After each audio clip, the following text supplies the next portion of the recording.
Migrantga Moskvada ishlash uchun patentni qanday olish va buning uchun 25,000 rubl yoki undan ko'p pul olish yo'li. Bu David yetkazib beradi kanali. Yetkazib berishda qanday pul ishlashni aytaman. Ketdik. 29 may 2025 yildan Yandex.eda migrantlar uchun maxsus aksiya boshladi. Ular Moskvaga Yandex.eda xizmatida ishlash uchun kamida dastlabki vaqtda kelganlar. Yandex.eda har biriga 25,000 rubl kompensatsiya beradi. Shuning uchun bu videoda kimga patent kerakligini, bu kompensatsiyani qanday olishni va buni qanday tez va aldovlarsiz rasmiylashtirishni muhokama qilamiz. Bu kompensatsiyani qanday olish va bularning barchasini qanday tez va aldovlarsiz rasmiylashtirishni muhokama qilamiz. Ishlash uchun kimga aniqroq patent kerak? Bu Rossiya Federatsiyasi hududida vizasiz bo'lishi mumkin bo'lgan barcha mamlakatlar fuqarolaridir. Misol tariqasida mamlakatlarni sanab o'taman. Bu O'zbekiston, Tojikiston, Ozarbayjon, Gruziya, Moldova va boshqa mamlakatlar. Patentlarsiz Rossiya Federatsiyasi hududida ishlashingiz mutlaqo mumkin emas va uni majburiy ravishda rasmiylashtirish kerak. Va bu pul turadi. Ushbu videoni suratga olish vaqtida Moskvada patent narxi taxminan 13,000 rubl. Lekin shuni hisobga olish kerakki, ushbu miqdordan tashqari siz har oyda 8,000 rubl to'lashingiz kerak va agar siz ushbu miqdorni to'lamasangiz, siz yana noqonuniy muhojirga aylanasiz. 13,000 rubl miqdoriga barcha tahlillar, tibbiy ko'riklar va patent olish uchun zarur bo'lgan hamma narsa kiradi. Ushbu 25,000 rublni qanday olamiz? Chunki bu xarajatlar ancha katta va migrantlar bu yerga pul sarflash va patent sotib olish uchun emas, balki pul ishlash uchun kelishadi. Yandex.eda bu pullarni agar siz ba'zi shartlarni bajarsangiz beradi. Birinchidan, siz patentni birinchi marta rasmiylashtirishingiz kerak, ya'ni bundan oldin siz uni rasmiylashtirmagansiz. Ikkinchi shart, albatta, siz Yandex.eda xizmatiga ishga kirishingiz kerakligidan iborat. Va uchinchi, eng muhim shart, va u biroz murakkab, u quyidagidan iborat. Siz butun oy davomida, ya'ni 30 kun ichida 400 ta buyurtmani bajarishingiz kerak. Sizga 400 ta buyurtmani bajarish uchun beriladi.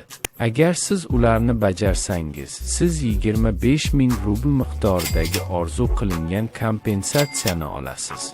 Men taxminan hisobladim va bu har kuni 13,4 buyurtma degani.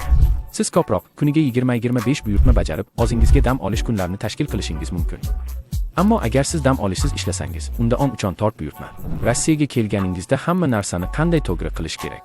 Rossiyaga kirganingizdan so'ng, siz majburiy ravishda yangi migratsiya kartasini va yashash joyi bo'yicha yangi ro'yxatdan o'tishni olishingiz kerak. Migratsiya kartasi va ro'yxatdan o'tish hujjatlaringiz paydo bo'lgandan so'ng, endi Yandex.eda ro'yxatdan o'tishni boshlaymiz.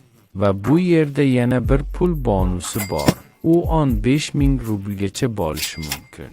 Agar siz 25,000 rubl kompensatsiyasini olish uchun barcha shartlarni bajarsangiz, siz ushbu bonusdan maksimal darajada foydalanasiz. Agar siz Yandex.eda mening havolam orqali ro'yxatdan o'tsangiz, u ushbu videoning tavsifida yoki birinchi izohlarda joylashgan, qayerda qulay bo'lsa, siz aynan unga bosasiz va shaklni to'ldirasiz. U yerda telefon raqamingizni, familiyangizni, ismingizni, otangizning ismini, fuqaroligingizni va hokazolarni kiritasiz. Akkauntni to'ldirasiz va Moskvadagi ofisga yozilasiz. Mening noyob havolam orqali aytib o'tayotgan qo'shimcha bonusni olish uchun. Siz Yandex.eda ro'yxatdan o'tganingizdan boshlab 20 kun ichida atigi 100 ta buyurtmani bajarishingiz kerak. Bu siz uchun, menimcha, ancha oson bo'ladi. Ammo Yandex.eda ishlamasa yoki siz ishlamoqchi bo'lmasangiz ham, bonus siz 30-buyurtmangizni bajargan paytdan boshlanadi. Agar siz kamida 30 ta buyurtmani bajargan bo'lsangiz, siz albatta pul bonusini olasiz. Va bu Rossiya fuqarolari va migrantlarga ham tegishli. Havolaga o'tib, ofisga yozilgandan so'ng, aslida siz dastlab ofisga borishingiz shart emas. Chunki sizga har holda albatta Yandex.edadan operator qo'ng'iroq qiladi.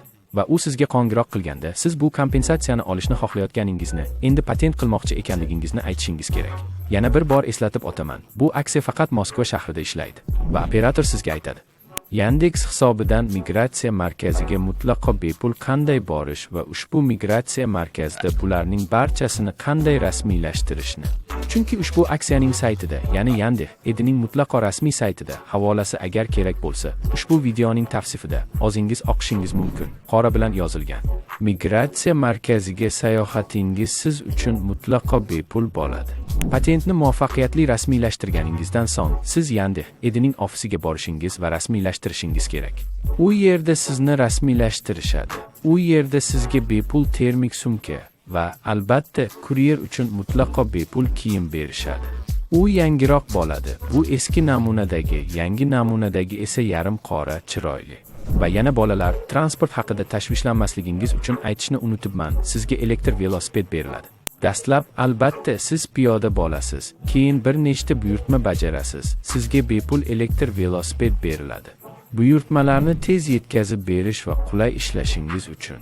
Agar sizda 25 ming rubl bonus, mening havolam orqali ro'yxatdan o'tish bonusi, Yandex Edidagi barcha savollar bo'yicha biror narsa ishlamayotgan bo'lsa, ushbu videoning tavsifida va birinchi izohlarda joylashgan mening Telegramimga qarang. Birinchi izohga pastga aylantirasiz, qarayapsiz. Tugmachani bosasiz, Telegramga kirasiz va yozasiz: David, yordam bering, biror narsa ishlamayapti. Bolalar, men hammaga javob beraman va siz Moskvada ishlaysiz va pul ishlaysiz. Hammaga omad, kanallarga obuna bo'ling, yangi uchrashguncha.